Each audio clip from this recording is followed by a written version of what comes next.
Elections ਦਾ time ਹੈਗਾ ਅਸੀਂ ਪਹਿਲਾਂ ਵੀ ਇਸ ਬਾਰੇ ਵਿਸਤਾਰ 'ਚ ਗੱਲ ਕੀਤੀ ਸੀਗੀ ਵੀ ਜਦੋਂ ਵੀ ਇਲੈਕਸ਼ਨ ਦਾ ਟਾਈਮ ਹੋਵੇ ਤੇ ਹਰ ਇੱਕ ਕੈਂਡੀਡੇਟ ਦੀ ਇੱਕੋ ਹੀ ਗੱਲ ਹੁੰਦੀ ਹੈ ਵੀ ਲੋਕਾਂ ਨੂੰ ਕਿਸ ਤਰ੍ਹਾਂ ਖੁਸ਼ ਕੀਤਾ ਜਾਵੇ। ਠੀਕ ਹੈ। ਇੱਕ ਸਵਾਲ ਅਕਸਰ ਲੋਕੀ ਇਹ ਪੁੱਛਦੇ ਨੇ ਵੀ ਸਾਡੇ ਇਸ ਵੇਲੇ ਜਿਹੜੇ ਹੁਣ ਦੇ ਸਾਡੇ ਬੱਚੇ ਹੈਗੇ ਜਿਹੜੇ ਸਾਡੇ ਨਿਆਣੇ ਹੈਗੇ ਆ ਉਹਨਾਂ ਵਾਸਤੇ ਜਿਹੜੀ ਅਮਰੀਕਨ ਡ੍ਰੀਮ ਹੈ ਘਰ ਲੈਣ ਦੀ ਇਸ ਵੇਲੇ ਕਹ ਲਓ ਵੀ ਆਊਟ ਆਫ ਰੀਚ ਹੈਗੀ ਹੈ। ਉਹਨਾਂ ਵਾਸਤੇ ਫਿਰ ਇੱਕ ਹੀ ਆਪਸ਼ਨ ਰਹਿੰਦੀ ਹੈ ਵੀ ਜਿਹੜੇ ਵਿਆਜ ਹੈਗੇ ਨੇ ਉਹਨਾਂ ਨੂੰ ਘਟਾਇਆ ਜਾਵੇ।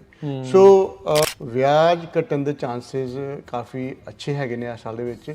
ਇਹ ਸਾਡੀ ਹੋਪ ਹੈਗੀ ਹੈ ਔਰ ਇਹ ਪ੍ਰੋਬੇਬਿਲਿਟੀ ਵੀ ਇਸ ਵੇਲੇ ਕਾਫੀ ਜ਼ਿਆਦਾ। ਜਦੋਂ ਵੀ ਇਹ ਰੇਟ ਥੋੜੇ ਬਹੁਤੇ ਘਟਣਗੇ ਤੁਸੀਂ ਦੇਖੋਗੇ ਵੀ ਘਰਾਂ ਦੀ ਮਾਰਕੀਟ ਕਾਫੀ ਜਲਦੀ ਪਿਕ ਕਰ ਜੂਗੀ। ਅੱਛਾ। ਪਰ ਜਦੋਂ ਟੈਕਸ ਦੇ ਪੇਪਰ ਦੇਖੇ ਭਾਈ ਤੁਹਾਡੀ ਜਿਹੜੀ ਨੈਟ ਇਨਕਮ ਹੈ ਉਹ ਤਾਂ ਹੈਗੀ ਸਾਰੀ 20,000 ਜਾਂ 25,000 ਹੈ। ਇਹਦੇ ਬੇਸਿਸ ਤੁਸੀਂ ਕਿਸ ਤਰ੍ਹਾਂ ਪੇਮੈਂਟ ਅਫੋਰਡ ਕਰੋਗੇ। ਬੈਂਕ ਨੇ ਇਹ ਵੇਖਣਾ ਵੀ ਤੁਹਾਡੇ ਪੱਲੇ ਕੀ ਹੈ। ਹਾਂ ਪੱਲੇ ਕੀ ਵਿੱਚ ਕੁਝ ਇੱਕ ਪ੍ਰੋਡਕਟਸ ਐਸੇ ਵੀ ਹੈਗੇ ਜਿਹਦੇ ਵਿੱਚ ਤੁਹਾਡੀ ਕਹਿ ਲਓ ਵੀ ਇਨਕਮ ਨਹੀਂ ਸ਼ੋ ਹੁੰਦੀ ਪਰ ਤੁਹਾਡਾ ਬਿਜ਼ਨਸ ਚੱਲਦਾ ਹੈ ਤਾਂ ਅਸੀਂ ਬੈਂਕ ਸਟੇਟਮੈਂਟ ਦੇ ਉੱਪਰ ਵੀ ਲੋਨ ਕਰ ਸਕਦੇ ਹਾਂ। ਓਕੇ ਠੀਕ ਹੈ। 1099 ਦੇ ਉੱਪਰ ਵੀ ਅਸੀਂ ਲੋਨ ਕਰ ਸਕਦੇ ਹਾਂ। ਠੀਕ ਹੈ। ਜੇ ਤੁਹਾਡੇ ਕੋਲ ਪ੍ਰੋਫਿਟ ਐਂਡ ਲਾਸ ਹੈਗੀ ਕੰਪਨੀ ਦੀ ਉਹਦੇ ਉੱਪਰ ਵੀ ਲੋਨ ਹੋ ਸਕਦਾ ਹੈ। ਫੋਰਨ ਨੈਸ਼ਨਲਸ ਹੋ ਗਏ, ਤੁਸੀਂ ਕੈਨੇਡਾ ਜਾ ਰਹੇ ਹੋ ਜਾਂ ਤੁਸੀਂ ਯੂਕੇ 'ਚ ਰਹਿ ਰਹੇ ਹੋ, ਤੁਸੀਂ ਅਮਰੀਕਾ 'ਚ ਘਰ ਲੈਣਾ ਚਾਹੁੰਦੇ ਹੋ ਤੇ ਫੋਰਨ ਨੈਸ਼ਨਲ ਵਾਸਤੇ ਵੀ ਜਿਹੜੇ ਹੈਗੇ ਪ੍ਰੋਗਰਾਮ ਜਿਹੜੇ ਹੈਗੇ ਇਸ ਵੇਲੇ ਅਵੇਲੇਬਲ ਹੈਗੇ ਨੇ। ਜੇ ਤੁਸੀਂ ਕਿਸੇ ਵੀ ਕਾਉਂਟੀ 'ਚ ਹੈਗੇ ਹੋ ਮੈਂ ਤੁਹਾਨੂੰ ਐਡਵਾਈਸ ਕਰਨਾ ਤੁਸੀਂ ਗੂਗਲ ਤੇ ਜਾ ਕੇ ਸਰਚ ਮਾਰੋ। ਠੀਕ ਹੈ। FHA ਕਾਉਂਟੀ ਲਿਮਿਟ ਜੇ ਔਰੇਂਜ ਕਾਉਂਟੀ ਲੱਭਦੇ ਹੋ ਜਾਂ ਤੁਸੀਂ ਕਹ ਲਓ ਵੀ ਫ੍ਰੈਜ਼ਨੋ ਕਾਉਂਟੀ ਲੱਭਦੇ ਹੋ ਜਾਂ ਸੈਕਰਾਮੈਂਟੋ ਕੋਈ ਵੀ ਕਾਉਂਟੀ ਹੈਗੀ ਹੈ ਸੈਂਟਾ ਕਰੂਜ਼ ਕਾਉਂਟੀ ਜਿਹੜੇ ਕੈਲੀਫੋਰਨੀਆ ਦੀ ਕਿਤੇ ਵੀ ਕਾਉਂਟੀ ਹੈ ਤੁਸੀਂ ਪਾਓ ਤੇ ਤੁਹਾਨੂੰ ਉਹਦੀ ਨਾ ਲੋਨ ਲਿਮਿਟ ਆ ਜਾਊਗੀ ਲਿਖਿਆ ਹੁੰਦਾ ਵੀ ਜੇ ਸਿੰਗਲ ਫੈਮਿਲੀ ਇੰਨਾ 1 to 4 ਯੂਨਿਟ ਆ ਉਹਦੀ ਇੰਨੀ ਹੈ। ਸੋ ਹਰ ਇੱਕ ਏਰੀਆ ਦੀ ਵੱਖਰੀ ਵੱਖਰੀ ਹੈਗੀ। ਠੀਕ ਹੈ। ਸਤਿ ਸ਼੍ਰੀ ਅਕਾਲ। ਪੰਜਾਬੀ ਰੇਡੀਓ USA ਸੁਣ ਦੇਖ ਰਹੇ ਸਾਰੇ ਹੀ ਸਰੋਤਿਆਂ ਨੂੰ ਦਰਸ਼ਕਾਂ ਨੂੰ ਜੀ ਆਇਆਂ ਨੂੰ ਆਖਦੇ ਹਾਂ। ਨਵੇਂ ਸਾਲ ਦੇ ਵਿੱਚ ਨਵੀਆਂ ਉਮੀਦਾਂ ਹੁੰਦੀਆਂ ਨੇ। ਹਰ ਇੱਕ ਚਾਹੁੰਦਾ ਆ ਅਮਰੀਕਨ ਡ੍ਰੀਮ ਨੂੰ ਪੂਰੀਆਂ ਕਰਨਾ। ਅਮਰੀਕਨ ਡ੍ਰੀਮ ਉਨੀ ਦੇਰ ਤੱਕ ਪੂਰਾ ਨਹੀਂ ਹੁੰਦਾ ਜਿੰਨੀ ਦੇਰ ਤੱਕ ਆਪਣੇ ਸਿਰ 'ਤੇ ਛੱਤ ਨਾ ਹੋਵੇ, ਘਰ ਨਾ ਹੋਵੇ। ਇੱਕ ਬਹੁਤ ਵੱਡੀ ਜੱਦੋ-ਜਹਿਦ ਰਹਿੰਦੀ ਆ। ਜਦੋਂ ਤੋਂ ਪੰਜਾਬੀ ਇੱਥੇ ਆਏ ਆ ਉਹ ਇਸ ਪਾਸੇ ਵੱਲ ਨੂੰ ਕਦਮ ਵਧਾਉਂਦੇ ਰਹੇ ਆ। ਰੀਅਲ ਅਸਟੇਟ ਮੌਰਗੇਜ ਦੀ ਦੁਨੀਆ 'ਚ ਕੀ ਕੁਛ ਚੱਲ ਰਿਹਾ ਆ ਉਸ ਬਾਰੇ ਆਪਾਂ ਪਹਿਲਾਂ ਵੀ ਗੱਲਾਂ ਬਾਤਾਂ ਕਰਦੇ ਰਹੇ ਹਾਂ ਜ਼ੈਂਡਰ ਮੌਰਗੇਜ ਅਤੇ ਰੀਅਲ ਅਸਟੇਟ ਦੇ ਮੋਹਨ ਸਿੰਘ ਚੀਮਾ ਜੀ ਦੇ ਨਾਲ। ਉਹ ਅੱਜ ਇੱਕ ਵਾਰੀ ਫਿਰ ਆਪਣੇ ਨਾਲ ਦਫ਼ਤਰ ਦੇ ਵਿੱਚ ਜੁੜੇ ਨੇ। ਜੀ ਆਇਆਂ ਨੂੰ ਕਰਦੇ ਹਾਂ। ਮੋਹਨ ਸਿੰਘ ਚੀਮਾ ਜੀ ਸਵਾਗਤ ਹੈ। ਸਤਿ ਸ਼੍ਰੀ ਅਕਾਲ। ਨਵੇਂ ਸਾਲ ਬਹੁਤ ਬਹੁਤ ਮੁਬਾਰਕ। ਰਾਜਪਾਲ ਜੀ ਆਪ ਜੀ ਨੂੰ ਪੰਜਾਬੀ ਰੇਡੀਓ USA ਸਭ ਸਰੋਤਿਆਂ ਨੂੰ ਮੇਰੇ ਵੱਲੋਂ ਪਿਆਰ ਭਰੀ ਸਤਿ ਸ਼੍ਰੀ ਅਕਾਲ ਤੇ ਸਭ ਨੂੰ ਨਵਾਂ ਸਾਲ ਬਹੁਤ ਬਹੁਤ ਮੁਬਾਰਕ ਹੋਵੇ ਜੀ। ਮੋਹਨ ਚੀਮਾ ਜੀ ਗੱਲਬਾਤ ਕਰਾਂਗੇ ਅਮਰੀਕਨ ਡ੍ਰੀਮਸ ਦੀ ਵੀ ਸਾਰੀ ਚੀਜ਼ ਉਹ ਗੱਲਬਾਤ ਕਰਾਂਗੇ। ਉਸ ਤੋਂ ਪਹਿਲਾਂ ਆਪਣੀਆਂ ਆਈਡੀਆਜ਼ ਸ਼ੇਅਰ ਕਰ ਲਿਓ ਜੀ। ਬਿਲਕੁਲ ਜੀ thank you so much. So ਜਿਹੜੀ ਮੇਰੀ Zander mortgage and real estate inc ਨਾਲ ਪਹਿਲਾਂ ਤਾਂ ਅਸੀਂ ਮੌਰਗੇਜ ਦੀ ਗੱਲ ਕਰਨੇ ਆ ਉਹਦੇ ਨਾਲ ਜਿਹੜੀ ID ਜੁੜਦੀ ਹੈਗੀ ਹੈ ਐਨਮਲਸ ID ਨੰਬਰ ਹੈਗਾ 698952। ਜਿਹੜਾ ਅਸੀਂ ਰੀਅਲ ਅਸਟੇਟ ਦਾ ਕੰਮ ਕਰਨੇ ਆ ਉਸ ਦੀ ID ਹੈਗੀ ਹੈ DRE ਨੰਬਰ 02067197 ਜੀ। ਇਹ ਹੈਗੀਆਂ ਮੇਰੀਆਂ ਪਰਸਨਲ IDs। ਜਿਹੜੀਆਂ ਕੰਪਨੀ ਦੀ ID ਹੈਗੀਆਂ ਉਹ ਹੈਗੀ ਆ 02087116 ਤੇ ਜਿਹੜੀ ਐਨਮਲਸ ID ਨੰਬਰ ਹੈਗੀ ਹੈ ਉਹ ਹੈਗੀ ਹੈ 1825688 ਜੀ। ਸੋ ਚੀਮਾ ਭਾਜੀ ਪਿਛਲੇ ਸਾਲ ਦੇ ਵਿੱਚ ਆਪਾਂ ਦੇਖਿਆ ਵੀ ਕਾਫੀ ਇੰਟਰਸਟ ਰੇਟ ਵਧੇ। ਪਿਛਲੇ 2 ਸਾਲ 1.5-2 ਸਾਲ ਦੇ ਵਿੱਚ ਆਪਾਂ ਇਹੀ ਤਜਰਬਾ ਜਿਹੜਾ ਹੋ ਰਿਹਾ ਆ। ਇਸ ਸਾਲ ਦੇ ਵਿੱਚ ਮਾਰਕੀਟ ਦੀਆਂ ਸਾਲ ਦੇ ਸ਼ੁਰੂਆਤ 'ਚ ਕੀ ਕੰਡੀਸ਼ਨਸ ਨਜ਼ਰ ਆ ਰਹੀਆਂ ਆ ਮੌਰਗੇਜ ਦੀਆਂ ਵੀ ਤੇ ਰੀਅਲ ਅਸਟੇਟ ਮਾਰਕੀਟ। ਹਾਂਜੀ ਬਿਲਕੁਲ। ਸੋ ਐਜ਼ ਲੌਂਗ ਐਜ਼ ਦੇਖੋ ਜਿੱਥੋਂ ਤੱਕ ਤੇ ਗੱਲ ਹੈਗੀ ਹੈ ਮੌਰਗੇਜ ਰੇਟਸ ਦੀ ਇਸ ਵੇਲੇ ਕਹ ਲਓ ਵੀ better news than last year ਉਹ ਇਹ ਹੈਗੀ ਹੈ ਕਿ ਵਿਆਜ 8% ਨੂੰ ਟੱਚ ਕਰਕੇ ਹੁਣ ਚਲੋ ਵੀ 6-6.5 ਦੇ ਅਰਾਊਂਡ ਤੁਹਾਨੂੰ ਮਿਲ ਸਕਦਾ ਜੇ ਤੁਸੀਂ ਕੁਆਲੀਫਾਈਡ ਬਾਇਰ ਹੈਗੇ। Well qualified ਬਾਇਰ। ਸੋ ਔਰ ਜਿਹੜੀਆਂ ਅੱਗੇ ਦੀਆਂ ਅਨਾਊਂਸਮੈਂਟਸ ਹੈਗੀਆਂ ਪ੍ਰੋਬੇਬਿਲਿਟੀ ਹੈਗੀ ਹੈ ਕੋਈ ਕਨਫਰਮ ਨਹੀਂ ਕੀਤਾ ਕਿਉਂਕਿ ਫੈਡ ਦੀਆਂ ਪਾਲਿਸੀਜ਼ ਕਿਸੇ ਸਮੇਂ ਵੀ ਚੇਂਜ ਹੋ ਸਕਦੀਆਂ। ਠੀਕ ਹੈ। ਪਰ ਜਿਸ ਹਿਸਾਬ ਨਾਲ ਉਹਨਾਂ ਦੀਆਂ ਪਹਿਲੀਆਂ ਅਨਾਊਂਸਮੈਂਟ ਸੀਗੀਆਂ ਉਹ ਹੈਗੀ ਆ ਵੀ ਸ਼ਾਇਦ 3 ਵਾਰੀ ਉਹਨਾਂ ਨੇ ਆਪਣਾ ਕਹ ਲਓ ਵੀ ਵਿਆਜ ਜਿਹੜਾ ਹੈਗਾ ਉਹ ਘਟਾ ਸਕਦੇ ਆ। ਫੈਡ ਨੇ ਆਪਣਾ ਫੈਡ ਰੇਟ ਨੂੰ ਜਿਹੜਾ ਹੈ ਘਟਾਉਣਾ ਹੈਗਾ। ਇਹ ਕਦੀ ਵੀ ਦੇਖੋ ਅਸੀਂ ਅਨਾਊਂਸ ਜ਼ਰੂਰ ਕਰਨੇ ਅਸੀਂ ਉਹ ਚੀਜ਼ ਅਨਾਊਂਸ ਕਰਨੇ ਜਿਹੜੇ ਕਿ ਉਹਨਾਂ ਨੇ ਸਾਨੂੰ ਕਹ ਲਓ ਵੀ ਰਿਪੋਰਟਾਂ ਭੇਜੀਆਂ ਜਾਂ ਜਿਹੜੇ ਆਪ ਉਹਨਾਂ ਨੇ ਕਿਹਾ ਹੈ ਆਪ ਉਹਨਾਂ ਨੇ ਕਿਹਾ ਹੈਗਾ। ਬਾਕੀ ਉਹਨਾਂ ਨੇ ਇਕਾਨਮੀ ਨੂੰ ਅਬਜ਼ਰਵ ਕਰਨਾ ਹੈ ਇਨਫਲੇਸ਼ਨ ਨੂੰ ਅਬਜ਼ਰਵ ਕਰਨਗੇ। ਬਟ ਕਿਉਂਕਿ ਇਲੈਕਸ਼ਨਸ ਦਾ ਟਾਈਮ ਹੈਗਾ ਅਸੀਂ ਪਹਿਲਾਂ ਵੀ ਇਸ ਬਾਰੇ ਵਿਸਤਾਰ 'ਚ ਗੱਲ ਕੀਤੀ ਸੀਗੀ ਵੀ ਜਦੋਂ ਵੀ ਇਲੈਕਸ਼ਨ ਦਾ ਟਾਈਮ ਹੋਵੇ ਤੇ ਹਰ ਇੱਕ ਕੈਂਡੀਡੇਟ ਦੀ ਇੱਕੋ ਹੀ ਗੱਲ ਹੁੰਦੀ ਹੈ ਵੀ ਲੋਕਾਂ ਨੂੰ ਕਿਸ ਤਰ੍ਹਾਂ ਖੁਸ਼ ਕੀਤਾ ਜਾਵੇ। ਠੀਕ ਹੈ। ਸੋ ਇਸ ਵੇਲੇ ਅਕਸਰ ਜਦੋਂ ਵੀ ਕੋਈ ਮਤਲਬ ਕਿ ਗੈਟ ਟੂਗੈਦਰ ਹੁੰਦਾ ਹੈ ਜਦੋਂ ਇਹ ਜਿਹੜੇ ਕੈਂਡੀਡੇਟਸ ਹੁੰਦੇ ਆ ਜਾ ਕੇ ਆਪਣੀਆਂ ਚਲੋ ਵੀ ਗੱਲਾਂ ਬਾਤਾਂ ਕਰਦੇ ਨੇ ਪਬਲਿਕ ਦੇ ਸਾਹਮਣੇ। ਠੀਕ ਹੈ। ਇੱਕ ਸਵਾਲ ਅਕਸਰ ਲੋਕੀ ਇਹ ਪੁੱਛਦੇ ਨੇ ਵੀ ਸਾਡੇ ਇਸ ਵੇਲੇ ਜਿਹੜੇ ਹੁਣ ਦੇ ਸਾਡੇ ਬੱਚੇ ਹੈਗੇ, ਜਿਹੜੇ ਸਾਡੇ ਨਿਆਣੇ ਹੈਗੇ ਆ, ਉਹਨਾਂ ਵਾਸਤੇ ਜਿਹੜੀ ਅਮਰੀਕਨ ਡ੍ਰੀਮ ਹੈ ਘਰ ਲੈਣ ਦੀ, ਇਸ ਵੇਲੇ ਕਹ ਲਓ ਵੀ ਆਊਟ ਆਫ ਰੀਚ ਹੈਗੀ ਹੈ, ਅਫੋਰਡੇਬਿਲਟੀ ਨਹੀਂ ਹੈ, ਅਫੋਰਡੇਬਿਲਟੀ ਨਹੀਂ ਹੈਗੀ, ਜੌਬਸ ਇੰਨੀਆਂ ਵਧੀਆ ਨਹੀਂ ਹੈਗੀਆਂ, ਤੇ ਉਹ ਕਿਸ ਤਰ੍ਹਾਂ ਘਰ ਲੈਣਗੇ? ਤੇ ਉਹਨਾਂ ਵਾਸਤੇ ਫਿਰ ਇੱਕ ਹੀ ਆਪਸ਼ਨ ਆਉਂਦੀ ਹੈ ਵੀ ਜਿਹੜੇ ਵਿਆਜ ਹੈਗੇ ਨੇ ਉਹਨਾਂ ਨੂੰ ਘਟਾਇਆ ਜਾਵੇ। ਸੋ ਉਮੀਦ ਅਸੀਂ ਵੀ ਬਹੁਤ ਕਰਨੇ ਆ ਔਰ ਰੱਬ ਅੱਗੇ ਅਰਦਾਸ ਵੀ ਕਰਨੇ ਆ ਕਿ ਆਉਣ ਵਾਲੇ ਸਮੇਂ 'ਚ ਇਹ ਵਿਆਜ ਹੋਰ ਘਟਣ, ਤਾਂ ਕਿ ਜਿਹੜੀ ਇੱਕ ਤੁਹਾਡਾ ਘਰ ਲੈਣ ਦਾ ਸੁਪਨਾ ਉਹ ਪੂਰਾ ਹੋ ਸਕੇ। ਸੋ ਵਿਆਜ ਘਟਣ ਦੇ ਚਾਂਸਸ ਕਾਫੀ ਅੱਛੇ ਹੈਗੇ ਨੇ ਇਸ ਸਾਲ ਦੇ ਵਿੱਚ, ਇਹ ਸਾਡੀ ਹੋਪ ਹੈਗੀ ਹੈ ਔਰ ਇਹ ਪ੍ਰੋਬੇਬਿਲਿਟੀ ਵੀ ਇਸ ਵੇਲੇ ਕਾਫੀ ਜ਼ਿਆਦਾ ਹੈਗੀ ਹੈ ਜੀ। ਰੀਅਲ ਏਸਟੇਟ ਮਾਰਕੀਟ ਦਾ ਕਿੱਦਾਂ ਆ? ਇਨਵੈਂਟੋਰੀ ਨੂੰ ਲੈ ਕੇ ਲੋਕਾਂ ਦੇ ਵਿੱਚ ਮੋਟੀਵੇਸ਼ਨ ਹੈ ਸੈੱਲ ਕਰਨ ਦੀ, ਬਾਏ ਕਰਨ ਦੀ, ਕਿੱਦਾਂ ਨਜ਼ਰ ਆ ਰਿਹਾ ਹੈ? ਹਾਂਜੀ ਦੇਖੋ, ਜਿੱਥੋਂ ਤੱਕ ਤੇ ਘਰ ਖਰੀਦਣ ਦੀ ਗੱਲ ਹੈਗੀ ਹੈ, ਬਾਇਰਸ ਮਾਰਕੀਟ ਦੇ ਵਿੱਚ ਹੈਗੇ ਆ ਪਰ ਸਹਿਮੇ ਹੋਏ ਨਾ, ਉਹ ਥੋੜੇ ਜਿਹੇ ਕਹ ਲਓ ਵੀ ਕਨਫਿਊਜ਼ ਵੀ ਹੈਗੇ, ਥੋੜੇ ਸਹਿਮੇ ਵੀ ਹੋਏ ਆ ਵੀ ਅਸੀਂ ਹੁਣ ਜੇ ਘਰ ਦੇਖੋ ਵਿਆਜ ਵਧੇ ਸੀਗੇ, ਵਿਆਜ ਘਟਣੇ ਸ਼ੁਰੂ ਹੋ ਗਏ, ਹਾਂਜੀ, ਲੇਕਿਨ ਘਰਾਂ ਦੀਆਂ ਪ੍ਰਾਈਸਿਸ ਵਧੀਆ ਸੀਗੀਆਂ, ਉਹ ਇੰਨੀਆਂ ਜ਼ਿਆਦਾ ਘਟੀਆਂ ਨਹੀਂ ਜਿੰਨੀਆਂ ਕਿ ਉਮੀਦ ਸੀਗੀ ਵੀ ਘਟਣਗੀਆਂ ਬਹੁਤ ਜ਼ਿਆਦਾ। ਸੋ ਜਿਹੜੀ ਹਾਊਸਿੰਗ ਮਾਰਕੀਟ ਹੈਗਾ ਉਹਦਾ ਸਟਰੋਂਗ ਹੋਲਡ ਬਣਿਆ ਹੋਇਆ ਇਸ ਵੇਲੇ ਵੀ। ਓਕੇ, ਜਿਹੜੇ ਸੈਲਰਸ ਹੈਗੇ ਆ ਉਹ ਵੀ ਵੇਟ ਕਰ ਰਹੇ ਆ ਵੀ ਅਸੀਂ ਆਪਣੇ ਹਿਸਾਬ ਨਾਲ ਵੇਚਾਂਗੇ, ਇੰਨੀ ਪ੍ਰਾਈਸ ਸਾਨੂੰ ਮਿਲੂਗੀ ਤੇ ਅਸੀਂ ਵੇਚਣਾ ਤੇ ਅਸੀਂ ਨਹੀਂ ਵੇਚਣਾ। ਉਹਨਾਂ ਦੀ ਇਹ ਸੋਚ ਹੈਗੀ ਵੀ ਸਾਨੂੰ ਘੱਟ ਵਿਆਜ ਤੇ ਘਰ ਮਿਲਿਆ ਹੋਇਆ ਹਨਾ, ਤੇ ਅਸੀਂ ਜੇ ਅੱਜ ਨੂੰ ਘਰ ਵੇਚ ਕੇ ਕਿਤੇ ਹੋਰ ਜਾਵਾਂਗੇ ਵੀ ਸਾਨੂੰ ਪ੍ਰੋਬਲਮ ਹੋਊਗੀ। ਇੱਕ ਤੇ ਅਸੀਂ ਪ੍ਰਾਈਸ ਬਹੁਤ ਜ਼ਿਆਦਾ ਦੇਵਾਂਗੇ, ਦੂਜਾ ਸਾਨੂੰ ਵਿਆਜ ਵੀ ਹੈਗਾ ਉਹ ਜ਼ਿਆਦਾ ਲੱਗੂਗਾ।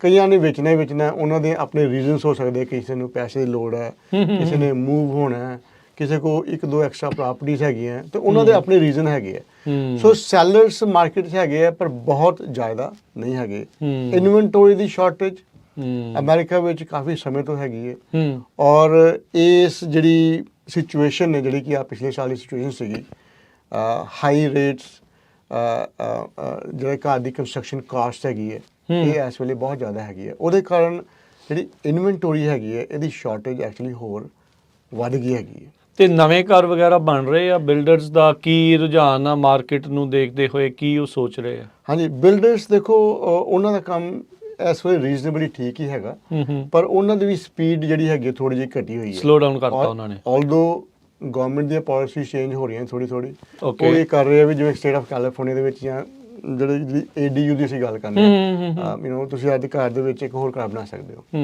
ਐਡੀਸ਼ਨ ਕਰ ਸਕਦੇ ਹੋ। ਸੋ ਉਹ ਆਪਣੀ ਸਕੀਮਾਂ ਕੱਢੀ ਜਾ ਰਹੇ ਹੈਗੇ ਨੇ, ਲੇਕਿਨ ਜਿਹੜੀ ਹਾਊਸਿੰਗ ਦੀ ਸ਼ੋਰਟੇਜ ਹੈਗੀ ਹੈ ਓਵਰਆਲ ਭਾਜੀ, ਉਹ ਕਾਫੀ ਜ਼ਿਆਦਾ ਹੈਗੀ ਹੈ ਔਰ ਵੱਧ ਰਹੀ ਹੈਗੀ ਹੈ। ਯਾਨੀ ਕਿ ਘਰ ਡਿਮਾਂਡ ਅਜੇ ਹੈਗੀ, ਸਪਲਾਈ ਉਨੀ ਨਹੀਂ। ਹਾਂਜੀ, ਉਹ ਨਹੀਂ ਹੈਗੀ। ਸੋ ਜਦੋਂ ਵੀ ਇਹ ਰੇਟ ਥੋੜੇ ਬਹੁਤੇ ਘਟਣਗੇ ਤੁਸੀਂ ਦੇਖੋਗੇ ਵੀ ਘਰਾਂ ਦੀ ਮਾਰਕੀਟ ਕਾਫੀ ਜਲਦੀ ਪਿਕ ਕਰ ਜੂਗੀ। ਅੱਛਾ, ਔਰ ਕਾਫੀ ਲੋਕ ਇਸ ਚੀਜ਼ ਦਾ ਇੰਤਜ਼ਾਰ ਵੀ ਕਰ ਰਹੇ ਨੇ ਵੀ ਵਿਆਜ ਥੋੜੇ ਘਟਣਾ ਤੇ ਅਸੀਂ ਤਾਂ ਉਦੋਂ ਕਰ ਲਵਾਂਗੇ। ਸੋ ਹੁਣ ਜਿੱਦਾਂ ਮੋਹਨ ਚੀਮਾ ਜੀ ਤੁਸੀਂ ਦੱਸ ਰਹੇ ਆ, ਤੇ ਫੈਡ ਤੋਂ ਵੀ ਆਪਾਂ ਨੂੰ ਇਹ ਇਸ਼ਾਰੇ ਮਿਲਦੇ ਆ ਵੀ ਸ਼ਾਇਦ 3 ਵਾਰੀ ਉਹਨਾਂ ਨੇ ਇੰਟਰਸਟ ਰੇਟ ਘਟਾਉਣਾ। ਹੁਣ ਆਪਾਂ ਨੂੰ ਇਹ ਨਹੀਂ ਪਤਾ ਵੀ ਸਾਲ ਦੇ ਪਹਿਲੇ ਹਿੱਸੇ 'ਚ ਘਟਾਉਣਾ ਕਿ ਅਖੀਰ ਤੱਕ ਜਾ ਕੇ ਘਟਾਉਣਾ ਆ। ਜਿਹੜਾ ਬਾਇਰ ਆ ਉਹ ਇਸ ਚੀਜ਼ ਨੂੰ ਬਹੁਤ ਧਿਆਨ ਨਾਲ ਸੁਣਦਾ ਵੀ ਇੰਟਰਸਟ ਰੇਟ ਘਟੂਗਾ, ਇਹਦਾ ਮਤਲਬ ਵੀ ਮੈਨੂੰ ਓਵਰਆਲ ਮੇਰੀ ਕਿਸ਼ਤ ਜਿਹੜੀ ਆ ਉਹ ਘੱਟ ਹੋਊਗੀ। ਉਹ ਫਿਰ ਕਿੱਦਾਂ ਤਿਆਰੀ ਰੱਖੇ ਇਸ ਸਾਲ ਦੇ ਵਿੱਚ, ਜੇ ਉਹਨੂੰ ਲੱਗਦਾ ਆ ਵੀ ਇੰਟਰਸਟ ਰੇਟ ਉਹਦੇ ਕਾਫੀ ਅਫੋਰਡੇਬਿਲਟੀ ਦੇ ਵਿੱਚ ਆ ਜਾਂਦਾ ਆ, 7-8 ਤੋਂ ਤੁਰੇ ਸੀਗੇ, ਹੁਣ ਹੌਲੀ ਹੌਲੀ ਥੱਲੇ ਨੂੰ ਆ 6 ਤੋਂ ਆ, ਜੇ 5 ਤੋਂ ਥੱਲੇ ਆਉਂਦੇ ਆ ਤੇ ਆਪਾਂ ਲੈ ਲੈਣਾ ਆ, ਆਪਾਂ ਉਹ ਕਦਮ ਚੱਕ ਦੇਣਾ। ਸੋ ਉਹਦੇ ਲਈ ਉਹ ਕਿੱਦਾਂ ਤਿਆਰੀ ਰੱਖਣ, ਕੀ ਚੀਜ਼ਾਂ ਦੀ ਤਿਆਰੀ ਰੱਖਣ? ਹਾਂਜੀ, ਬਿਲਕੁਲ ਰਾਜਵੀਰ ਭਾਜੀ, ਇਹ ਤੁਹਾਡਾ ਬਹੁਤ ਅੱਛਾ ਸਵਾਲ ਹੈਗਾ। ਦੇਖੋ, ਜਿੰਨਾ ਕਿ ਮੇਰਾ ਤਜਰਬਾ ਹੈਗਾ ਇਸ ਮਾਰਕੀਟ ਦੇ ਵਿੱਚ, ਕਾਫੀ ਸਮੇਂ ਤੋਂ ਮੈਂ ਮੌਰਗੇਜ ਦਾ ਤੇ ਰੀਅਲ ਏਸਟੇਟ ਦਾ ਕੰਮ ਕਰਦਾ ਆ ਰਿਹਾ ਜੀ। ਸਭ ਤੋਂ ਬੈਸਟ ਤਰੀਕਾ ਇਹ ਹੁੰਦਾ ਵੀ ਜੇ ਤੁਸੀਂ ਘਰ ਲੈਣਾ ਤਾਂ ਘੱਟ ਤੋਂ ਘੱਟ 6 ਮਹੀਨੇ ਜਾਂ ਸਾਲ ਤੋਂ ਪਹਿਲਾਂ ਆਪਣੀ ਤਿਆਰੀ ਕਰਨੀ ਸ਼ੁਰੂ ਕਰ ਲਓ। ਠੀਕ ਹੈ। ਤਿਆਰੀ ਦੇ ਵਿੱਚ ਕਈਆਂ ਦੇ ਵਿੱਚ ਹੁੰਦਾ ਵੀ ਤੁਸੀਂ ਆਪਣੇ ਪੈਸੇ ਜੋੜਨੇ ਸ਼ੁਰੂ ਕਰ ਲਓ, ਆਪਣਾ ਕ੍ਰੈਡਿਟ ਦਾ ਸਕੋਰ ਦਾ ਉਹਨੂੰ ਵਧਾ ਲਓ। ਠੀਕ ਹੈ। ਜਿਹੜੇ ਖਰਚੇ ਹੈਗੇ, ਪੇਮੈਂਟਾਂ, ਉਹ ਮਿਨੀਮਮ ਲੈ ਆਓ ਤੇ ਉਹਦੇ ਕਾਰਨ ਤੁਹਾਡਾ ਸਕੋਰ ਵਧ ਜਾਂਦਾ। ਜਿਹੜੀ ਸਭ ਤੋਂ ਟਾਪ ਦੀ ਚੀਜ਼ ਹੈਗੀ ਹੈ ਉਹ ਹੈਗੀ ਹੈ ਇੱਕ ਸਾਨੂੰ ਕਾਲ ਜ਼ਰੂਰ ਕਰੋ, ਕਿਉਂਕਿ ਸਾਡਾ ਜਿਹੜਾ ਕੰਮ ਹੈਗਾ ਤੁਹਾਡਾ ਹੈਗਾ ਲੋਨ ਕਰਨਾ, ਤੁਹਾਨੂੰ ਘਰ ਲੱਭ ਕੇ ਦੇਣਾ। ਦੋ ਚੀਜ਼ਾਂ ਅਸੀਂ ਕਰਨੀਆਂ। ਹੁਣ ਤੁਸੀਂ ਕਾਲ ਕਰੋਗੇ ਤੇ ਸਾਨੂੰ ਇਹ ਜਿਵੇਂ ਤੁਸੀਂ ਗੱਡੀ ਲੈਣ ਜਾਂਦੇ ਹੋ ਨਾ, ਉਹ ਤਾਂ ਹੁੰਦਾ ਵੀ ਔਨ ਦਾ ਸਪਾਟ ਰਾਈਟ ਵੇ ਲੈਣੀ ਹੈ ਗੱਡੀ, ਅੱਜ ਹੀ ਲੈਣੀ ਆ, ਖੜੀ ਆ, ਪਸੰਦ ਆ ਗਈ ਲੈ ਲਈ। ਘਰ ਇਹ ਕਿਉਂਕਿ ਤੁਹਾਡੀ ਜ਼ਿੰਦਗੀ ਦੇ, ਤੁਹਾਡੇ ਜੀਵਨ ਦੀ ਸਭ ਤੋਂ ਇੱਕ ਵੱਡੀ ਇਨਵੈਸਟਮੈਂਟ ਹੁੰਦੀ ਹੈ। ਬਿਲਕੁਲ। ਇਹਦੇ ਵਾਸਤੇ ਸੋਚ ਸਮਝ ਕੇ ਤੁਸੀਂ ਆਪਣਾ ਕਦਮ ਚੱਕਣਾ ਹੁੰਦਾ ਹੈ, ਪਰ ਤੁਹਾਡੇ ਨਾਲ ਇੱਕ ਅੱਛਾ ਲੋਨ ਅਫਸਰ, ਇੱਕ ਅੱਛੀ ਕੰਪਨੀ ਜੁੜ ਜਾਵੇ ਨਾ, ਤੇ ਤੁਹਾਡਾ ਇਹ ਕੰਮ ਥੋੜਾ ਸੌਖਾ ਹੋ ਜਾਂਦਾ। ਹੁਣ ਇਹਦੇ ਵਿੱਚ ਬੜੇ ਐਲੀਮੈਂਟਸ ਹੈਗੇ ਆ, ਇਨਕਮ, ਕ੍ਰੈਡਿਟ, ਡਾਊਨ ਪੇਮੈਂਟ, ਇਹ ਸਾਰੀ ਚੀਜ਼ਾਂ ਅਸੀਂ ਚੈੱਕ ਕਰਕੇ ਤੁਹਾਨੂੰ ਦੱਸ ਸਕਦੇ ਹਾਂ ਵੀ ਤੁਹਾਨੂੰ ਆਹ ਸਟੈਪ ਲੈਣੇ ਪੈਣੇ ਆ। ਕਈ ਵਾਰੀ ਤੇ ਹੁੰਦਾ ਵੀ ਕਈਆਂ ਨੇ ਰਾਈਟ ਵੇ ਘਰ ਲੈਣਾ, ਉਹਨਾਂ ਨੇ ਆਲਰੇਡੀ ਸਟੈਪ ਚੱਕੇ ਹੁੰਦੇ ਆ, ਠੀਕ ਹੈ। ਉਹ ਤੇ ਰੈਡੀ ਹੁੰਦੇ ਆ, ਚਲੋ ਠੀਕ ਹੈ। ਕਈਆਂ ਦਾ ਹੁੰਦਾ ਯਾਰ ਸਾਨੂੰ ਪਤਾ ਨਹੀਂ ਇਨਕਮ ਕਿੰਨੀ ਭਰਨੀ ਹੈ।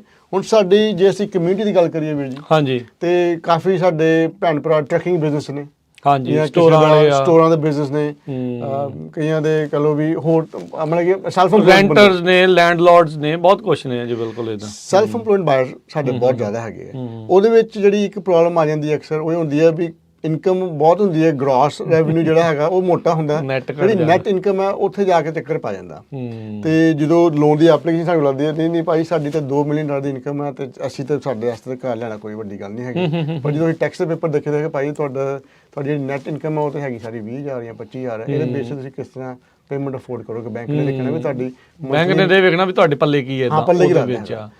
ਬਟ ਇਹੋ ਚੀਜ਼ ਜਿਹੜੀ ਸੇਮ ਫਾਈਲ ਹੈਗੀ, ਜੇ ਤੁਸੀਂ ਸਾਨੂੰ ਥੋੜੀ ਡਿਸਕਸ ਕਰ ਲਓ, ਅਸੀਂ ਤੁਹਾਨੂੰ ਦੇਖ ਕੇ ਦੱਸਦੇ ਵੀ ਤੁਹਾਨੂੰ ਆਹ 2-4 ਸਟੈਪਸ ਇਦਾਂ ਕਰਨੇ ਪੈਣੇ ਹੈਗੇ। ਅੱਛਾ। ਤੇ ਤੁਹਾਡੀ ਜਿਹੜੀ ਫਾਈਲ ਹੈਗੀ ਫਿਰ ਸੌਖੇ ਤਰੀਕੇ ਨਾਲ ਪਾਸ ਹੋ ਜਾਊਗੀ। ਕਾਲ ਦਾ ਦੇਖੋ ਕਾਸਟ ਕੋਈ ਨਹੀਂ ਹੈਗੀ, ਸਾਡਾ ਸਮਾਂ ਤੁਹਾਡੇ ਵਾਸਤੇ ਹੈਗਾ। ਇਹ ਅਕਸਰ ਮੈਂ ਪਹਿਲਾਂ ਵੀ ਕਹਿੰਦਾ ਵੀ ਇਹ ਕੰਮ ਅਸੀਂ ਮਨੋਂ ਕਰਨੇ ਆ। ਜੇ ਤੁਹਾਡੀ ਇੱਛਾ ਹੈਗੀ ਹੈ ਆਪਣੇ ਘਰ ਲੈਣ ਦੀ, ਔਰ ਤੁਸੀਂ ਥੋੜੇ ਜਿਹੇ ਤੁਹਾਡੇ ਸਵਾਲ ਹੈਗੇ ਨੇ, ਸਵਾਲ ਕੋਈ ਵੀ ਹੋਵੇ, ਸਾਨੂੰ ਤੁਸੀਂ ਜ਼ਰੂਰ ਕਾਲ ਕਰਨੀ। ਨੰਬਰ ਜਿਹੜਾ ਮੈਂ ਤੁਹਾਨੂੰ ਦੱਸ ਦਿੰਦਾ, ਜ਼ਰੂਰ ਤੁਸੀਂ ਪੁੱਛਣਾ ਸੀਗਾ ਵੈਸੇ ਪਹਿਲਾਂ ਹੀ ਤੁਸੀਂ ਦੱਸਣ ਲੱਗੇ ਆ। ਤੇ ਜੇ ਤੁਸੀਂ ਕਿਸੇ ਨੇ ਕਾਲ ਕਰਨੀ ਹੈਗੀ ਤੇ 559 905 2575 ਮੇਰਾ ਨੰਬਰ ਹੈਗਾ ਜੀ, 559 905 2575। ਕਈ ਵਾਰੀ ਸਾਡੇ ਭੈਣ ਭਰਾ ਮਿਸਡ ਕਾਲ ਕਰਕੇ ਛੱਡ ਦਿੰਦੇ ਨੇ, ਇਟਸ ਫਾਈਨ। ਜਦੋਂ ਵੀ ਤੁਸੀਂ ਕਾਲ ਕਰਦੇ ਹੋ, ਹੈ ਮੇਰਾ ਸੈੱਲ ਨੰਬਰ, ਤੁਸੀਂ ਆਪਣਾ ਨਾਮ ਪਲੀਜ਼ ਮੈਨੂੰ ਭੇਜ ਦਿਓ, ਤਾਂ ਕਿ ਜਦੋਂ ਦੁਬਾਰਾ ਤੋਂ ਕਾਲ ਕਰੋ ਤਾਂ ਮੈਨੂੰ ਪਤਾ ਹੈ ਵੀ ਫਲਾਣਾ ਬੰਦਾ ਮੈਨੂੰ ਕਾਲ ਕਰ ਰਿਹਾ। ਇਹਨਾਂ ਦੇ ਇਸ ਵਾਰ 'ਚ ਥੋੜ੍ਹਾ ਜਿਹਾ ਮੈਂ ਫਾਈਲ ਜੀ ਤਿਆਰ ਕਰ ਲੈਣਾ, ਤੇ ਮੇਰੇ ਵਾਸਤੇ ਥੋੜ੍ਹੀ ਆਸਾਨੀ ਹੋ ਜਾਂਦੀ। ਸੋ ਟੈਕਸਟ ਵੀ ਕਰ ਸਕਦੇ ਹਾਂ, WhatsApp ਵੀ ਕਰ ਸਕਦੇ ਹਾਂ, ਤੁਸੀਂ WhatsApp ਵੀ ਕਰ ਸਕਦੇ ਹੋ ਇਸੇ ਨੰਬਰ ਤੇ ਟੈਕਸਟ ਵੀ, ਕਾਲ ਵੀ ਜਿਹੜਾ ਉਹ ਕਰ ਸਕਦੇ ਹਾਂ। ਸੋ ਬਿਲਕੁਲ, ਜੇ ਤੁਸੀਂ ਸੋਚ ਰਹੇ ਹੋ ਵੀ ਇਸ ਸਾਲ ਦੇ ਵਿੱਚ ਘਰ ਬਾਏ ਕਰਨਾ ਆ, ਜੋ ਕਿ ਹਰ ਇੱਕ ਦੀ ਇੱਛਾ ਇੱਥੇ ਹੁੰਦੀ ਆ, ਤੁਸੀਂ ਕਿੱਦਾਂ ਵੈਲ ਕੁਆਲੀਫਾਈਡ ਬਾਇਰ ਬਣ ਸਕਦੇ ਆ ਤਾਂ ਜੋ ਤੁਹਾਨੂੰ ਬੈਸਟ ਮੌਰਗੇਜ ਇੰਟਰਸਟ ਰੇਟਸ ਜਿਹੜੇ ਉਹ ਮਿਲਣ, ਘੱਟ ਇੰਟਰਸਟ ਰੇਟਸ ਜਿਹੜੇ ਉਹ ਮਿਲਣ, ਉਹਦੇ ਲਈ ਤੁਸੀਂ ਇੱਕ ਵਾਰੀ ਡਿਸਕਸ ਜਿਹੜਾ ਉਹ ਕਰ ਲਓ। ਸੈਲਫ ਇੰਪਲੋਇਡ ਹੋ, W2 ਤੇ ਹੋ, ਕੰਮ ਕਰ ਰਹੇ ਹੋ ਕਿਸੇ ਦੇ ਲਈ, ਨਵੇਂ ਆਏ ਹੋ, ਪੁਰਾਣੇ ਆਏ ਹੋ, ਡਜ਼ ਨਾਟ ਮੈਟਰ, ਸਲਾਹ ਜਿਹੜੀ ਉਹ ਤੁਹਾਨੂੰ ਕਰਨ ਦੇ ਵਿੱਚ ਕੋਈ ਹਰਜ ਨਹੀਂ। ਜ਼ਰੂਰ ਮੋਹਨ ਚੀਮਾ ਜੀ ਦੇ ਨਾਲ ਗੱਲ ਕਰਿਓ। ਹੋਰ ਵੀ ਕਨਵੈਨਸ਼ਨਲ ਲੋਨਸ ਦੇ ਬਾਰੇ ਸਾਰੇ ਜਾਣੇ ਜਾਣਦੇ ਆ, ਹੋਰ ਵੀ ਕੋਈ ਪ੍ਰੋਗਰਾਮਸ FHA ਵਗੈਰਾ ਹੋਰ ਵੀ ਕੁਝ ਚੱਲਦੇ ਆ, ਉਹਨਾਂ ਦਾ ਕੀ ਚੱਲ ਰਿਹਾ ਇਸ ਹਾਂਜੀ, ਦੇਖੋ ਮਾਰਕੀਟ ਟਫ ਹੋਣ ਦੇ ਕਾਰਨ ਨਾ ਬੈਂਕਸ ਨੇ ਕਈ ਤਰ੍ਹਾਂ ਦੇ ਲੋਨ ਪ੍ਰੋਡਕਟਸ ਕੱਢੇ ਹੈਗੇ। ਠੀਕ ਹੈ। ਪਹਿਲਾਂ ਤੇ ਆਪਾਂ ਥੋੜੀ ਜਿਹੀ ਵਿਆਜ ਦੀ ਗੱਲ ਕਰ ਲਈਏ ਵੀ ਵਿਆਜ ਦੇ ਵਿੱਚ ਸਭ ਤੋਂ ਜ਼ਿਆਦਾ ਗੁੱਡ ਵਿਆਜ ਕਿੱਥੇ ਮਿਲ ਰਿਹਾ ਇਸ ਵੇਲੇ। ਕਰੰਟਲੀ ਜਿਹੜੇ FHA ਦੇ ਲੋਨ ਹੋ ਰਹੇ ਨੇ, ਜੇ ਤੁਸੀਂ ਕੁਆਲੀਫਾਈਡ ਹੈਗੇ ਹੋ ਤਾਂ ਤੁਹਾਨੂੰ ਸ਼ਾਇਦ 6 ਤੋਂ ਥੱਲੇ ਵੀ। ਕੁਆਲੀਫਾਈਡ ਦੀ ਇਹਦੇ ਵਿੱਚ ਕੀ ਹੁੰਦਾ ਵੀ 20% ਡਾਊਨ ਹੁੰਦਾ ਆ, ਘੱਟ ਡਾਊਨ ਹੁੰਦਾ, ਵੱਧ ਡਾਊਨ ਹੁੰਦਾ, ਕਿੱਦਾਂ ਹੁੰਦਾ ਇਹਦੇ ਲਈ? ਹਾਂਜੀ ਵੀਰ ਜੀ, ਸੋ ਜਿਹੜਾ FHA ਦਾ ਲੋਨ ਹੈਗਾ, ਇਹਦੇ ਵਿੱਚ ਜਿਹੜੀ ਮਿਨੀਮਮ ਡਾਊਨ ਪੇਮੈਂਟ ਹੈਗੀ ਹੋਗੀ 3.5%। ਠੀਕ ਹੈ ਜੀ। ਤੇ ਇਹ ਗਵਰਨਮੈਂਟ ਸਪਾਂਸਰਡ ਲੋਨ ਹੈਗਾ ਵੈਸੇ। ਇਹਦੇ ਵਿੱਚ ਥੋੜ੍ਹੀਆਂ ਰਿਕੁਆਇਰਮੈਂਟਸ ਦੇ ਵਿੱਚ ਥੋੜ੍ਹੀਆਂ ਢਿੱਲੀਆਂ ਵੀ ਹੈਗੀਆਂ, ਤੇ ਲੋਨ ਕਰਨਾ ਕਈ ਵਾਰੀ ਸੌਖਾ ਵੀ ਹੋ ਸਕਦਾ। ਅੱਛਾ। ਸੋ FHA ਦੇ ਵਿੱਚ ਜਿਹੜਾ ਵਿਆਜ ਹੈਗਾ, ਕਿਉਂਕਿ ਗਵਰਨਮੈਂਟ ਸਬਸਿਡਾਈਜ਼ ਕਰਦੀ ਹੈ ਲੋਨ ਰੇਟਸ ਨੂੰ ਹੈਗੀ, ਤਾਂ ਤੁਹਾਨੂੰ ਇੱਕ ਅੱਛਾ ਰੇਟ ਕਹ ਲਓ ਵੀ ਮਿਲ ਸਕਦਾ ਹੈਗਾ। ਹੁਣ ਵੈਲ ਕੁਆਲੀਫਾਈਡ ਬਾਇਰ ਕੌਣ ਹੈਗਾ, ਇਹ ਦੋ ਤਰੀਕੇ ਨਾਲ ਦੇਖਿਆ ਸਕਦਾ। ਠੀਕ ਹੈ। ਜੇ ਤੇ ਤੁਸੀਂ FHA ਸਾਈਡ ਜਾਂਦੇ ਹੋ ਤੇ ਮਿਨੀਮਮ ਡਾਊਨ ਪੇਮੈਂਟ ਤੁਹਾਡੇ ਕੋਲ 3.5% ਹੈਗੀ ਹੈ, ਤੇ ਜਿਹੜਾ ਸਕੋਰ 620 ਦੇ ਉੱਪਰ ਹੈਗਾ ਤੇ you can qualify for it. ਕਈ ਵਾਰੀ 620 ਤੋਂ ਥੱਲੇ ਹੀ ਹੋਵੇ ਤੇ ਕਈ ਐਕਸੈਪਸ਼ਨਸ ਉਹਦੇ ਵਿੱਚ ਵੀ ਹੋ ਸਕਦੀਆਂ, ਐਸ ਲੌਂਗ ਸਾਡੀ ਇਨਕਮ ਚੰਗੀ ਹੈਗੀ ਤਾਂ। ਜਿਹੜੇ ਹੈਗੇ ਕਨਵੈਨਸ਼ਨਲ ਦੇ ਵਿੱਚ, ਉਹਦੇ ਵਿੱਚ ਵੈਲ ਕੁਆਲੀਫਾਈਡ ਬਾਇਰ ਕੌਣ ਹੈਗਾ, ਜਿਨ੍ਹਾਂ ਦਾ ਸਕੋਰ ਕਹ ਲਓ ਵੀ 740 ਦੇ ਉੱਪਰ ਹੈਗਾ। ਮਿਨੀਮਮ 620 ਤੇ ਵੀ ਹੋ ਜਾਊਗਾ, ਪਰ ਜੇ ਤੁਸੀਂ ਕਹੋ ਮੈਂ ਚੰਗਾ ਰੇਟ ਵੀ ਚਾਹੁੰਦਾ, ਫਿਰ ਉਹ ਕੀ ਲੱਭਦੇ ਨੇ ਵੀ ਤੁਹਾਡੇ ਵਿੱਚ 20% ਡਾਊਨ ਹੋਵੇ ਤਾਂ ਤੁਹਾਨੂੰ ਮੋਰਗੇਜ ਇੰਸ਼ੋਰੈਂਸ ਨਹੀਂ ਲੱਗਦੀ, ਉਸ ਤੋਂ ਬਾਅਦ ਤੁਹਾਨੂੰ ਵਿਆਜ ਵੀ ਥੋੜਾ ਕਹ ਲਓ ਵੀ ਚੰਗਾ ਮਿਲ ਸਕਦਾ ਹੈਗਾ। ਠੀਕ ਹੈ। ਸੋ ਇਹ ਥੋੜਾ ਜਿਹਾ ਫਰਕ ਹੈਗਾ। ਬਾਕੀ ਕੀ ਸੌਰੀ ਕੰਟੀਨਿਊ ਕਰੋ, ਮੈਂ ਪੁੱਛਦਾ ਫਿਰ। ਹਾਂਜੀ। ਤੇ ਬਾਕੀ ਨਾ ਕੁਝ ਪ੍ਰੋਡਕਟਸ ਐਸੇ ਵੀ ਹੈਗੇ ਜਿਹਦੇ ਵਿੱਚ ਤੁਹਾਡੀ ਕਹ ਲਓ ਵੀ ਇਨਕਮ ਨਹੀਂ ਸ਼ੋ ਹੁੰਦੀ, ਪਰ ਤੁਹਾਡਾ ਬਿਜ਼ਨਸ ਚੱਲਦਾ ਹੈ, ਤੇ ਅਸੀਂ ਬੈਂਕ ਸਟੇਟਮੈਂਟਸ ਦੇ ਉੱਪਰ ਵੀ ਲੋਨ ਕਰ ਸਕਦੇ ਹਾਂ। ਓਕੇ, ਠੀਕ ਹੈ। 1099 ਦੇ ਉੱਪਰ ਵੀ ਅਸੀਂ ਲੋਨ ਕਰ ਸਕਦੇ ਹਾਂ। ਠੀਕ ਹੈ। ਜੇ ਤੁਹਾਡੇ ਕੋਲ ਪ੍ਰੋਫਿਟ ਐਂਡ ਲਾਸ ਹੈਗੀ ਕੰਪਨੀ ਦੀ, ਉਹਦੇ ਉੱਪਰ ਵੀ ਲੋਨ ਹੋ ਸਕਦਾ ਹੈ। ਸੋ ਕਾਫੀ ਤਰ੍ਹਾਂ ਦੇ ਪ੍ਰੋਡਕਟਸ। ਹਾਂਜੀ, ਫੋਰਨ ਨੈਸ਼ਨਲਸ ਹੋ ਗਏ, ਤੁਸੀਂ ਕੈਨੇਡਾ ਜਾ ਰਹੇ ਹੋ ਜਾਂ ਤੁਸੀਂ UK 'ਚ ਰਹਿ ਰਹੇ ਹੋ, ਤੁਸੀਂ ਅਮਰੀਕਾ 'ਚ ਘਰ ਲੈਣਾ ਚਾਹੁੰਦੇ ਹੋ, ਤੇ ਫੋਰਨ ਨੈਸ਼ਨਲ ਵਾਸਤੇ ਵੀ ਜਿਹੜੇ ਹੈਗੇ ਪ੍ਰੋਗਰਾਮ ਜਿਹੜੇ ਹੈਗੇ ਇਸ ਵੇਲੇ ਅਵੇਲੇਬਲ ਹੈਗੇ ਨੇ। ਸੋ ਮੈਨੀ ਪ੍ਰੋਡਕਟਸ। ਠੀਕ ਆ।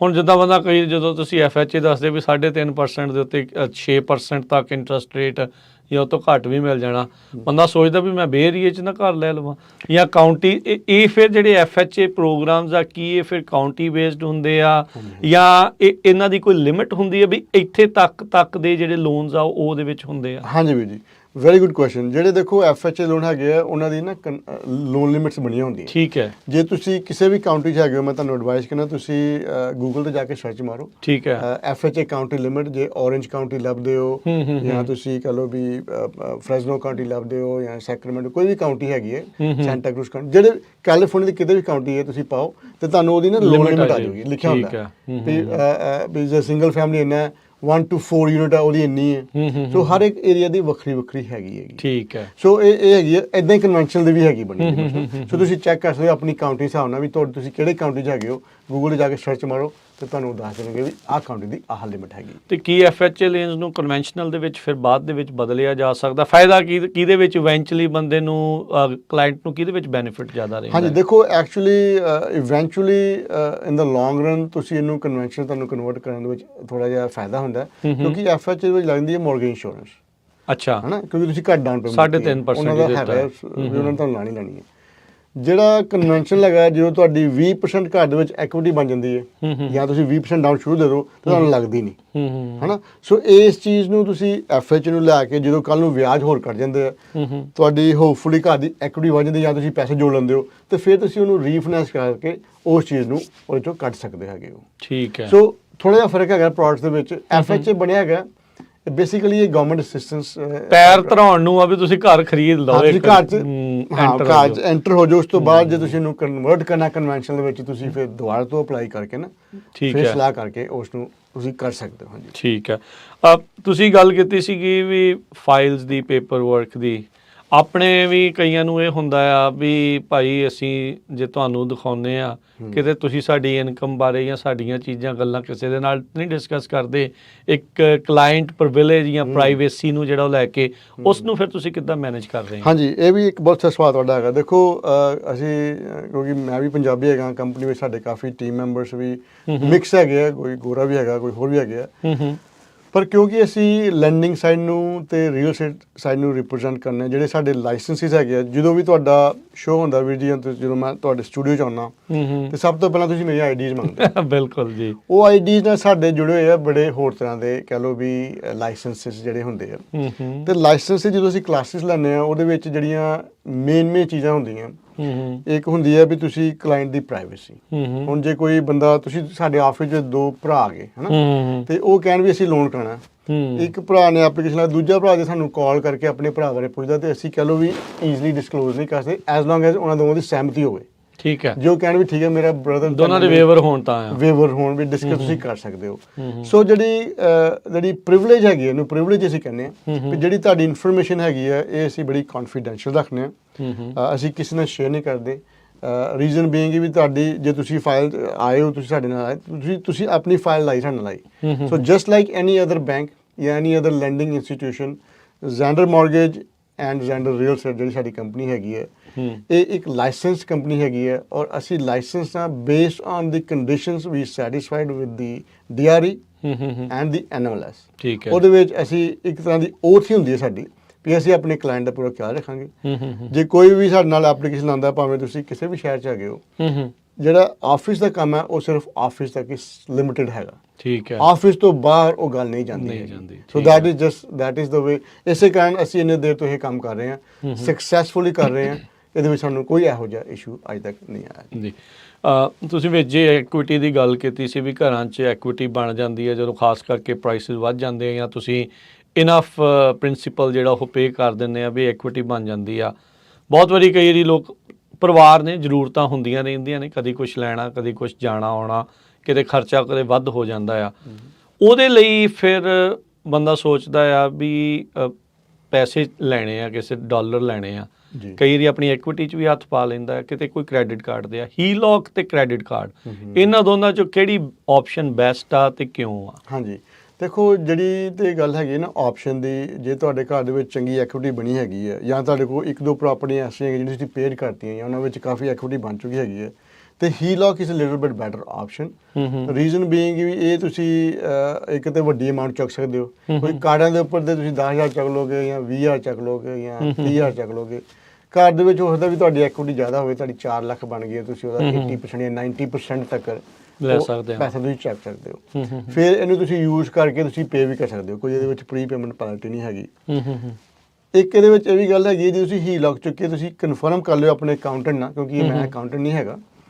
ਅਕਾਊਂਟੈਂਟ ਨੂੰ ਸਵਾਲ ਪੁੱਛਿਆ ਜਾ ਸਕਦਾ ਵੀ ਜਿਹੜੇ ਹੀ ਲੌਕ ਦਾ ਵਿਆਜ ਹੈਗਾ ਉਹ ਤੁਹਾਨੂੰ ਟੈਕਸ ਦੇ ਵਿੱਚ ਕੋਈ ਬੈਨੀਫਿਟ ਦੇ ਸਕਦਾ ਠੀਕ ਕਿ ਹੈ। ਨਹੀਂ ਦੇ ਸਕਦਾ। ਸੋ ਜਿਹੜੀ ਹੀ ਲੌਕ ਹੈਗੀ ਹੈ ਇਹ ਇਸ ਵੇਲੇ ਕਾਫੀ ਸਾਡੇ ਕਹ ਲਓ ਵੀ ਕਲਾਇੰਟਸ ਯੂਜ਼ ਕਰ ਵੀ ਰਹੇ ਨੇ, ਔਰ ਜ਼ੈਂਡਰ ਮਾਰਗੇਜ ਇਸ ਵਾਸਤੇ ਤੁਹਾਡੀ ਹੈਲਪ ਵੀ ਕਰ ਸਕਦਾ ਜੇ ਤੁਹਾਨੂੰ ਕੋਈ ਕਹ ਲਓ ਵੀ ਲੋੜ ਹੈਗੀ ਆ ਜਾਂ ਐਮਰਜੈਂਸੀ ਦੇ ਵਿੱਚ ਪੈਸੇ ਚਾਹੀਦੇ ਹੈਗੇ ਨੇ, ਕਿਉਂਕਿ ਤੁਸੀਂ ਕਿਤੇ ਬੈਂਕ ਕੋ ਅਪਲਾਈ ਕਰੋਗੇ ਜਾ ਕੇ ਡਾਇਰੈਕਟਲੀ ਜਾਂ ਕਈ ਤੁਹਾਡੀ ਨਾ ਗੱਲਬਾਤ ਸੁਣਦੇ ਨਹੀਂ ਹੈਗੇ। ਇੱਕ ਇਹ ਵੀ ਬੜੀ ਵੱਡੀ ਚੀਜ਼ ਹੈਗੀ ਹੈ ਵੀ ਜ਼ੈਂਡਰ ਮਾਰਗੇਜ ਜਾਂ ਰੀਅਲ ਸਟੇਟ ਜਿਹੜਾ ਅਸੀਂ ਕੰਮ ਕਰਨੇ ਹੈਗੇ ਆ ਇਹ 1-on-1 ਬੇਸਿਸ ਹੈਗਾ। ਹਰ ਇੱਕ ਕਾਲ ਜਿਹੜੀ ਹੈਗੀ ਆ ਅਸੀਂ ਉਹਨੂੰ ਉਨੀ ਹੀ ਅਹਿਮੀਅਤ ਦਿੰਦੇ ਆ, ਭਾਵੇਂ ਤੁਸੀਂ ਕੁਆਲੀਫਾਈਡ ਹੋ ਭਾਵੇਂ ਨਹੀਂ ਕੁਆਲੀਫਾਈਡ ਹੋ, ਭਾਵੇਂ ਤੁਸੀਂ 3-4 ਬੈਂਕਾਂ 'ਚ ਗਏ ਸੀ ਤੁਹਾਨੂੰ ਨਾ ਹੋ ਚੁੱਕੀ ਹੈਗੀ ਹੈ, ਸਾਡੇ ਵਾਸਤੇ ਤੁਸੀਂ ਸਾਡੇ ਇੱਕ ਨਵੇਂ ਕਲਾਇੰਟ ਹੈਗੇ ਹੋ।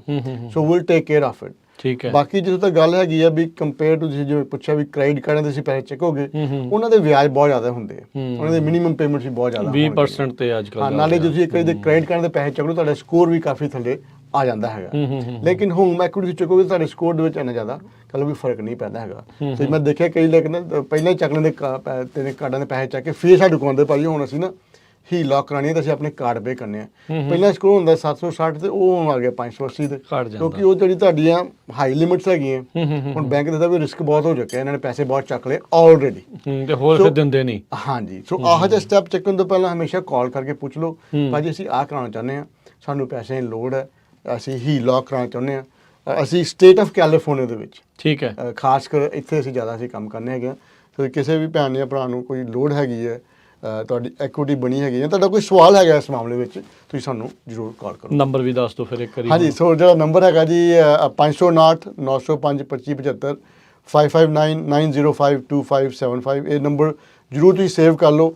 ਅੱਜ ਨਹੀਂ ਹੋ ਸਕਦਾ 6 ਮਹੀਨੇ ਬਾਅਦ ਇਸ ਚੀਜ਼ ਦੀ ਲੋੜ ਪੈ ਸਕਦੀ ਹੈ, ਤੁਸੀਂ ਸਾਨੂੰ ਕਾਲ ਜਾਂ ਟੈਕਸਟ ਜਾਂ ਵੌਇਸਮੇਲ ਇਸ ਨੰਬਰ ਤੇ ਛੱਡ ਸਕਦੇ ਹੋ ਜੀ। ਬਿਲਕੁਲ ਜੀ। ਸੋ ਜਿੱਦਾਂ ਦੱਸ ਰਹੇ ਆ ਵੀ ਹੋ ਸਕਦਾ ਹੈ ਵੀ ਇੰਟਰਸਟ ਰੇਟਸ ਜਿਹੜੇ ਉਹ ਥੱਲੇ ਆ ਸਕਦੇ, ਫੈਡ ਇਦਾਂ ਦੇ ਇਸ਼ਾਰੇ ਕਰ ਰਹੇ ਆ।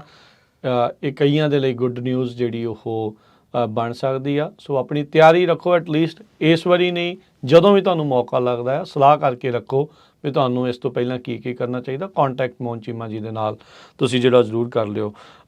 ਤੇ ਇੱਕ ਇਹ ਵੀ ਦੱਸੋ ਵੀ ਤੁਹਾਡੀ ਜਿਹੜੀ company kind of full service ਆ, ਜੀ ਘਰ ਕੋਈ ਵੇਚ ਰਿਹਾ ਆ ਉਹਦੇ ਲਈ ਤੁਸੀਂ ਬਹੁਤ ਘੱਟ ਲਿਸਟਿੰਗ ਫੀਸ ਦੇ ਉੱਤੇ ਉਹ ਵਿਕਵਾ ਵੀ ਦਿੰਦੇ ਆ, ਫਿਰ ਕੋਈ ਬਾਏ ਕਰ ਰਿਹਾ ਉਹਦੇ ਲਈ ਵੀ ਹੈਲਪ ਕਰਦੇ ਆ, ਫਿਰ ਲੋਨ ਵੀ ਕਰਾ ਦਿੰਦੇ ਆ। ਲਿਸਟਿੰਗ ਫੀਸ ਦਾ ਤੇ ਸਰਵਿਸ ਜਿਹੜੀ ਤੁਹਾਡੀ ਕਿੱਦਾਂ ਹੈ ਉਹਦੇ ਬਾਰੇ ਵੀ ਜ਼ਰੂਰ। ਹਾਂਜੀ, ਦੇਖੋ ਵੀਰ ਜੀ ਥੈਂਕ ਯੂ, ਇਹ ਸਵਾਲ ਤੁਸੀਂ ਸਭ ਦੇ ਮੋਹਰੇ ਰੱਖ ਰਹੇ ਹੋ। ਦੇਖੋ ਹਾਲਾਤ ਦੇ ਹਿਸਾਬ ਨਾਲ ਸਾਡੀ ਜਿਹੜੀ ਕੰਪਨੀ ਦੀ ਜਿਹੜੀ ਸੋਚ ਹੈਗੀ ਹੈ ਉਹ ਇਹ ਹੈਗੀ ਹੈ ਵੀ ਅਸੀਂ ਮਦਦ ਕਰਨ ਲਈ ਤੁਹਾਡੇ ਨਾਲ ਹੈਗੇ ਹਾਂ। ਹਾਂ, ਅਕਸਰ ਕੰਪਨੀਜ਼ 6% 5% ਜਾਂ 4% ਚਾਰਜ ਕਰਦੀਆਂ ਹੈਗੀਆਂ ਨੇ ਘਰ ਵੇਚਣ ਦਾ। ਠੀਕ ਹੈ। ਉਹਦੇ ਵਿੱਚ ਜਿਹੜਾ ਸਿਸਟਮ ਇਸ ਤਰ੍ਹਾਂ ਦਾ ਬਣਿਆ ਹੋਇਆ ਹੈ ਕਿ ਜਿਹੜੀ ਵੀ ਤੁਸੀਂ ਲਿਸਟਿੰਗ ਫੀ ਨਾਲ ਅਗਰੀ ਕਰਦੇ ਹੋ ਉਹਦਾ ਕਈ ਵਾਰੀ 50% ਕਹਿ ਲਓ ਜਾਂ ਕੁਝ ਪਰਸੈਂਟ ਜਾਂਦਾ ਬਾਇਰ ਏਜੰਟ ਨੂੰ ਤੇ ਕੁਝ ਜਾਂਦਾ ਲਿਸਟਿੰਗ ਏਜੰਸੀ ਨੂੰ, ਉਹ ਸਪਲਿਟ ਕਰ ਲੈਂਦੇ ਆਪਸ ਵਿੱਚ। ਅਸੀਂ ਇਹੋ ਫੀਸ ਹਾਲਾਤ ਨੂੰ ਦੇਖਦੇ ਹੋਏ 3% ਤੇ ਰੱਖੀ ਹੋਈ ਹੈ ਤਾਂ ਕਿ ਸਾਡੀ ਕਮਿਊਨਿਟੀ ਦੀ ਸਾਡੇ ਭੈਣਾਂ ਭਰਾਵਾਂ ਦੀ ਥੋੜੀ ਹੈਲਪ ਹੋ ਸਕੇ। ਕਈਆਂ ਨੇ ਘਰ ਵੇਚਣੇ ਹੈਗੇ, ਉਹਨਾਂ ਦੇ ਆਪਣੇ ਰੀਜ਼ਨਸ ਹੈਗੇ ਆ, ਸ਼ਾਇਦ ਉਹਨੇ ਕੁਝ ਹੋਰ ਚੀਜ਼ ਲੈਣੀ ਹੈ, ਕਿਸੇ ਨੇ ਬਿਜ਼ਨਸ ਲੈਣਾ ਹੈ, ਕਿਸੇ ਦਾ ਟਰੱਕਿੰਗ ਦਾ ਕੰਮ ਸਲੋ ਆ ਗਿਆ, ਭਾਜੀ ਪੈਸੇ ਬਣੇ ਹੋਏ ਅਸੀਂ ਆਪਣਾ ਰੈਕਡ ਠੀਕ ਰੱਖਣਾ ਚਾਹੁੰਦੇ ਹਾਂ ਤੇ ਇਹ ਅਸੀਂ ਘਰ ਵੇਚਣਾ ਹੈਗਾ। ਸੋ ਉਹਦੇ ਵਿੱਚ ਜਿਹੜੀ ਲਿਸਟਿੰਗ ਫੀ ਹੈਗੀ ਆ, ਤੇ ਮੈਂ ਸਟੇਟ ਆਫ ਕੈਲੀਫੋਰਨੀਆ ਦੀ ਗੱਲ ਕਰ ਰਿਹਾ, ਜੇ ਤੁਸੀਂ ਘਰ ਆਪਣਾ ਵੇਚਣਾ ਹੈਗਾ ਸਾਡੀ ਜਿਹੜੀ ਲਿਸਟਿੰਗ ਫੀ ਹੈਗੀ ਹੈ ਸਿਰਫ ਤੇ ਸਿਰਫ ਉਹ ਹੈਗੀ ਹੈ 3%। ਇਹਦੇ ਵਿੱਚ ਤੁਹਾਨੂੰ ਜਿਹੜੀ ਸਰਵਿਸ ਮਿਲਦੀ ਹੈ ਉਹਦੇ ਵਿੱਚ ਕੰਪਲੀਟ ਸਰਵਿਸ ਹੈਗੀ ਹੈ, ਪ੍ਰੋਫੈਸ਼ਨਲ ਫੋਟੋਗ੍ਰਾਫਸ, ਓਪਨ ਹਾਊਸਿਸ, ਅਸੀਂ ਸਾਰੀਆਂ ਚੀਜ਼ਾਂ ਜਿਹੜੀਆਂ ਹੈਗੀਆਂ ਉਹ ਕਰਨੇ ਹੈਗੇ ਆ। ਔਰ ਸਾਡੀ ਕੋਸ਼ਿਸ਼ ਹੁੰਦੀ ਵੀ ਤੁਹਾਡਾ ਘਰ ਸਮੇਂ ਤੇ ਵਿਕ ਜਾਵੇ। ਕਈ ਵਾਰੀ ਨਹੀਂ ਵੀ ਵਿਕਦਾ ਹੈਗਾ, ਮੈਂ ਤੁਹਾਨੂੰ ਕਹਦਾ ਵੀ ਝੂਠ ਟਾਈਮ ਲੱਗ ਜਾਂਦਾ। ਹਾਂ, ਕਿਉਂਕਿ ਮਾਰਕੀਟ ਥੋੜੀ ਟਫ ਹੈਗੀ ਹੈ, ਲੇਕਿਨ ਤੁਹਾਡੀ ਇਹਦੇ ਵਿੱਚ ਕਹ ਲਓ ਵੀ ਓਵਰਆਲ ਜਿਹੜੀ ਬਚਤ ਹੈਗੀ ਹੈ ਉਹ ਕਾਫੀ ਪੈਸਿਆਂ ਦੀ ਹੈਗੀ ਹੈ ਜੀ। ਸੋ ਬਿਲਕੁਲ, ਸੋ ਮਾਰਗੇਜ ਦੀਆਂ ਰੀਅਲ ਏਸਟੇਟ ਦੀਆਂ ਜ਼ਰੂਰਤਾਂ ਹੋਣ ਤਾਂ ਤੁਸੀਂ ਮੋਹਨ ਚੀਮਾ ਜੀ ਦੇ ਨਾਲ ਕੰਟੈਕਟ ਕਰੋ, ਜ਼ੈਂਡਰ ਮਾਰਗੇਜ ਅਤੇ ਰੀਅਲ ਏਸਟੇਟ ਤੇ ਮੋਹਨ ਚੀਮਾ ਜੀ ਬਹੁਤ ਬਹੁਤ ਧੰਨਵਾਦ, ਥੈਂਕ ਯੂ, ਮਿਹਰਬਾਨੀ ਤੁਸੀਂ ਆਏ, ਇਹ ਗੱਲਾਂ ਬਾਤਾਂ ਕੀਤੀਆਂ। ਸਤਿ ਸ਼੍ਰੀ ਅਕਾਲ। ਬਹੁਤ ਬਹੁਤ ਧੰਨਵਾਦ ਭਾਈ ਆਪ